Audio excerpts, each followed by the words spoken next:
오늘도 하나님의 은혜와 평강이 함께 하시기를 축복합니다. 오늘 함께 보실 하나님의 말씀은 레위기 13장 1절에서 2절 말씀입니다. 여호와께서 모세와 아론에게 말씀하여 이르시되 만일 사람이 그의 피부에 무엇이 돋거나 뾰루지가 나거나 색점이 생겨서 그의 피부에 나병 같은 것이 생기거든 그를 곧 제사장 아론에게나 그의 아들 중 한 제사장에게로 데리고 갈 것이요. 아멘. 오늘도 하나님의 은혜와 평강이 함께 하시길 축복합니다. 레위기 11장에서 15장 이것은요 레위기에서 이 중추적인 역할을 하는 부분인데 이 정결한 것과 부정한 것에 대한 규정을 다루고 있습니다. 11장은 이 음식에 대한 것을 다루고 12장은 이 출산에 대한 것을 다루고 이 13장에서 14장은 환경에 대한 부분, 15장은 이 부부 생활에 관한 내용을 다루고 있습니다. 이 11장은 사람 밖에 있는 그 대상이 사람 몸을 더럽히게 만드는 그 부정함이라면 이 12장에서 15장 말씀은 사람 몸 안에서 나오는 것이 이스라엘의 삶을 부정하게 만든다라고 말하죠. 자, 오늘 이 13장 말씀은요, 나병이 일으키는 부정함에 대해서 다룹니다. 여기서 다루는 이 나병은 우리가 이제 오해하면 안 되는 부분이 신약에도 등장하는 흔하게 알고 있는 그 한센시병, 이것과는 다른 질병입니다. 실제로 이 소록도에 수용되기도 했던 그 한센시병은 이 피부에만 영향을 주는 정도가 아니라 그 뼈까지 변형시키며 신체 감각을 마비시켜서 결국에는 이 신체 부분을 잃어버리기도 하고 비참하게 죽게도 만드는 무서운 전염병이죠. 이 레위기 13장에 등장하는 나병은 악성 전염성 피부병 정도로 이해하는 게 맞습니다. 이 구약 원문에 따라서 이것을 갖다가 이 차라이트라고 부르는데 이 뭐 피부 표면의 색이 변하거나 형태가 변하거나 확산되는 이 공통 증상이 있어서 그것을 지칭합니다. 피부에 하얗게 껍질 덮이듯이 변하는 악성 질병으로 알려져 있습니다. 이 성경에 등장하는 이 나아만 장군도 이 나아만 장군이 걸린 그 문둥병이라는 것도 한센시 병이라기보다는 이 차라이트라고 하는 이 피부병으로 보는 게 맞다고 합니다. 이 차라이트는 한센시 병과는 다르다고는 하지만 악성 질병인 건 맞아요. 사람의 신체를 상하게 하고 이 사람이 사는 환경을 훼손시킵니다. 이 단순하게 상하게 하는 정도가 아니라 그 사람이 사는 환경 자체를 파괴시킨다는 거죠. 이 레위기 13장에는 이 사람에게 걸리는 그 피부 질환 외에 의복이나 이 집에 발생하는 이 곰팡이 같은 것들도 이 나병, 이 차라이트라고 지칭하고 있습니다. 사실 이 차라이트는요, 단순 이 피부병만 아니라 사람이나 옷, 이 집의 형태 이러한 것들이 변형되는 것을 일관되게 지칭하고 있기도 합니다.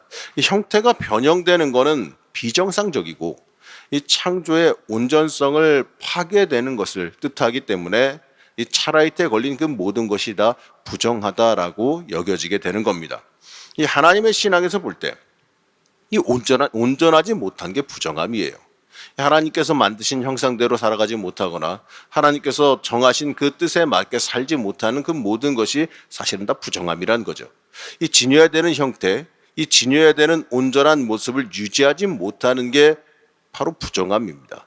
우리가 온전하게 가져야 되는 신앙인의 모습도 만약에 제대로 가지지 못한다면 그것마저도 사실은요 우리의 영적인 모습이나 우리의 신앙적인 모습이 부정해졌다는 것으로 읽을 수가 있겠지요. 자, 그렇기 때문에 13장은 단순히 이 집단 이 질병 감염을 막기 위한 예방책이나 아니면 보건 지침서 이러한 것으로 볼 것이 아니에요. 이 정결을 따르는 생활을 해야 되는 그 생활을 해야 이 거룩함에 이른다는 것, 이 정결을 따르는 생활을 해야 거룩함에 이른다는 것을 우리에게 다시 가르쳐주고 있습니다. 이 단순한 보건 지침서라면 이 차라이트의 판별을 이 제사장이 아니라 그때 당시에 그 치료하는 능력 있는 선지자가 해야 되는 게 맞아요.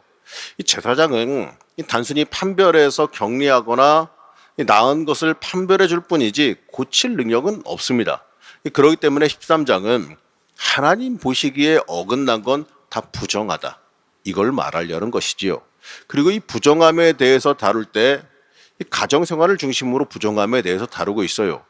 바로 이 정결을 실천해야 되는 영역은 성소가 아니라 가정이라는 뜻입니다.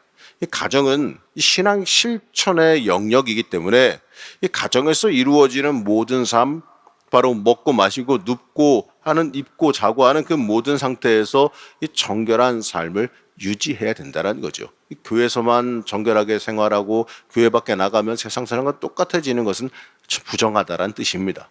언제나 어느 자리에서나 항상 하나님 앞에서도 정결해야 되지만 나가서도 세상 앞에서도 정결함을 유지할 수 있어야 된다는 거예요. 이 하나님이 우리에게 요구하시는 것은 이 외적인 절차나 형식이 아니라 거룩한 삶을 사는 것이지요. 여러분, 신앙생활은 영적 생활입니다. 그렇기 때문에 내 삶, 바로 몸으로 드러나는 생활까지 이어져야 되는 겁니다. 레위기 13장의 내용은 1절에서 46절과 47절에서 59절로 이렇게 잘라볼 수가 있어요. 이 전반부는 실제로 사람의 이 피부에 나는 질병을 진단하고 이 처리하는 절차에 대해서 자세하게 다루고 있습니다. 뭐가 문둥병이고 아닌지 여기에 대해서 판별하고 있고요. 또 판별된 사람은 어떻게 처리해야 되는지 이걸 다루고 있습니다. 여기서 주목해야 되는 것은 이 의학사전이나 이 건강백과사전과 같은 판별법에 관한 내용이 아니에요. 바로 질병으로 진단된 사람의 처리법입니다. 이 질병으로 진단된다면 이스라엘 진영으로 즉각 추방되게 되겠죠. 이 진영에서 즉각 추방되게 되겠죠. 그러면서 이렇게 행해야 되는데 45절 말씀입니다. 함께 보시겠습니다. 나병 환자는 옷을 찢고 머리를 풀며 윗입술을 가리고 외치기를 부정하다 부정하다 할 것이요. 바로 지금 함께 본 이 말씀의 내용은 이 죽은 자를 애도하는 태도예요. 이 구약에서 죄로 인해 심판에 대한 이 구약에서 죄로 인해 받는 그 심판에 대해 애도하는 몸짓과 똑같습니다. 한마디로 이 차라이 때 걸린 사람이 치러야 되는, 행해야 되는 그 삶의 태도가 뭐냐? 내 자신의 죽음을 애도하는 삶을 살아가야 한다는 거예요. 이거는 바로 하나님의 전적인 도움. 나는 하나님의 도움이 아니면 죽을 수밖에 없다라는 처절한 고백이기도 한 겁니다. 바로 이 영적으로 죄에 감염된 자는요, 이 정결함을 얻기까지 이 절대로 이 하나님의 그 거룩한 공동체에 참여할 수 없다는 사실을 이 명확하게 알려주는 겁니다. 그렇기 때문에 우리는 하나님 앞에서 이 철저히 정결해지기 위해서 매 순간순간마다 온전하게 간구하며 살아갈 수 있어야 됩니다. 이제 두 번째 단락인 47절에서 59절 말씀을 보게 되면 그 의복이나 이 가죽에 생기는 곰팡이에 대해서 다루고 있어요. 자, 이걸 또한 이 나병이라고 지칭하고 있습니다. 이거는요, 바로 온전한 모습을 해치는 것이기 때문에 이 차라이트다 이렇게 지칭하는 겁니다. 여기서 이 악성 나병이라고 하는 건 이 구멍 뚫린다라는 걸 뜻해요. 바로 곰팡이로 인해서 이 구멍이 날 정도로 해졌다라는 상태라면 이 고칠 수도 닦아내봤자 해결할 수도 없으니 태워 없애버리라라는 겁니다. 이 판별법이나 처리법을 보게 되면 이 지속적으로 격리해서 살펴봐서 이상이 없는지를 살펴보게 되는 거죠. 심지어 물에 씻어서 그게 번지는지에 대해서 확인까지 해보게 시킵니다. 이거는요, 결국 그 속에 이 곰팡이가 파고들었는지 아닌지를 확인하겠다라는 건데, 만약에 파고드는 게 확인이 되면 이거는 악성 나병처럼 제거할 수 없기 때문에 태워 없애버려야 된다라는 거예요. 바로요, 다른 이 의복 등의 이 생활 속의 정결법은 개인 위생만을 말하는 건 아닙니다. 바로 상징적으로요, 상징적 거룩함, 이 죄에 대한 거룩함을 의미하고 있는 거예요.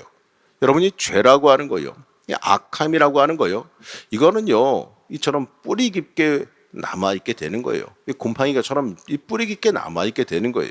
이 회개하고 제거한다 할지라도 쉽게 사라지지 않기 때문에 계속해서 경계하고 살펴볼 수 있어야 되는 겁니다. 그리고 이 죄의 씨앗, 이 죄의 뿌리는 어떻게 해야 될까요? 이 과감히 도려내거나 태워 없애야겠지요. 사실 이 하나님 앞에서 거룩함이라는 거는요, 온전함이에요.